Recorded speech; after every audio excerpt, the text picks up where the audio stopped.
ओला guys, welcome back. Lecture के अंदर हम लोग बेसिकली एक एक्सरसाइज सॉल्व करने लगे हैं और एक्सरसाइज सुपरवाइज्ड लर्निंग को हम यूज करेंगे। ठीक है, सुपरवाइज्ड लर्निंग, और इसको यूज करके हम Amazon का रिकमेंडेशन सिस्टम बनाएंगे। Amazon का रिकमेंडेशन सिस्टम बनाएंगे। अब जरा आपने गौर करना है, ये आपका कैनवस है, मैं इसको रिमूव करने लगा हूं। अब आपको पता है कि सुपरवाइज लर्निंग के लिए आपको बेसिकली डेटा चाहिए होता है सबसे पहले तो डेटा हमने गेट करना है यूजर से।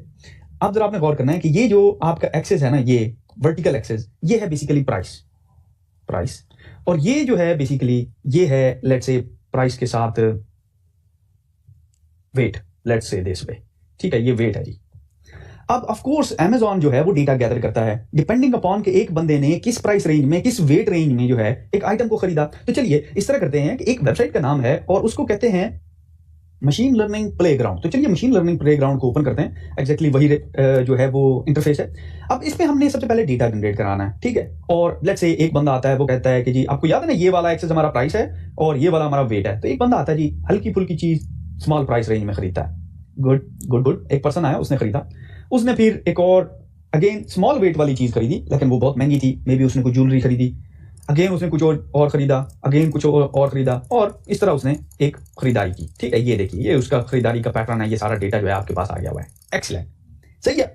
अब हमने बेसिकली, आपको पता है कि सुपरवाइज लर्निंग में क्योंकि हमने क्या करना है कि इससे हमने एक पैटर्न अखज करना है ताकि हम नेक्स्ट टाइम जब वो बंदा आए हम उसको अगली चीज रिकमेंड कर सकें। ऐसे ही है ना, हमें उसका पुराना पैटर्न पता होगा खरीदारी का, तभी तो हम उसको नेक्स्ट चीज रिकमेंड कर सकेंगे ना। तो चलिए मैं इसको करता हूं, इसको कुछ और डेटा देते हैं।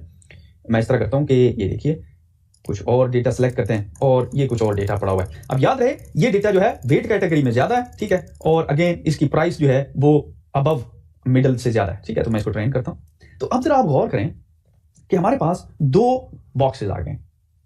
ठीक है, और ये बॉक्सेस कैसे मिले? हमने एक एल्गोरिदम यूज किया के नियरेस्ट नेबर्स, जिसके बारे में हम तफसील से सीखेंगे कि क्या चीज है। ये सुपरवाइज लर्निंग की टाइप है और इसको हम अप्लाई करेंगे। हाउएवर हम इसको फिलहाल एक इंटरेक्टिव वे में अप्लाई कर रहे हैं।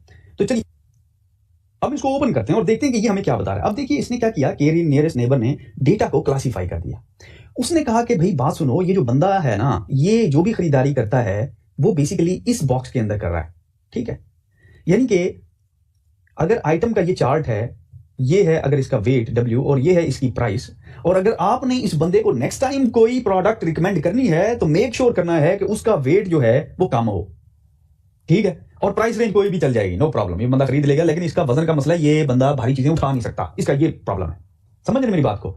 तो ये बेसिकली आप देखिए कि आपने एक रिकमेंडेशन सिस्टम बना लिया यूजिंग के नियरेस्ट नेबर्स, और ये Amazon का रिकमेंडर सिस्टम है। ऑफकोर्स Amazon का रिकमेंडर सिस्टम और भी फीचर है, लेकिन बेसिक जो आपको मैं एक आइडिया देना चाहता हूं वो इस तरीके से काम करता है। इसी तरह से आप यही एनालॉजी YouTube रिकमेंडेशन सिस्टम पे लगा सकते हैं, किसी भी रिकमेंडेशन सिस्टम के ऊपर आप इसको अप्लाई कर सकते हैं। तो अगेन कंग्रेचुलेशन, आपने एक मजीद let's say one step ahead एक प्रोजेक्ट किया इस लेक्चर के अंदर, और यहां पे इसको हम क्लोज करते हैं।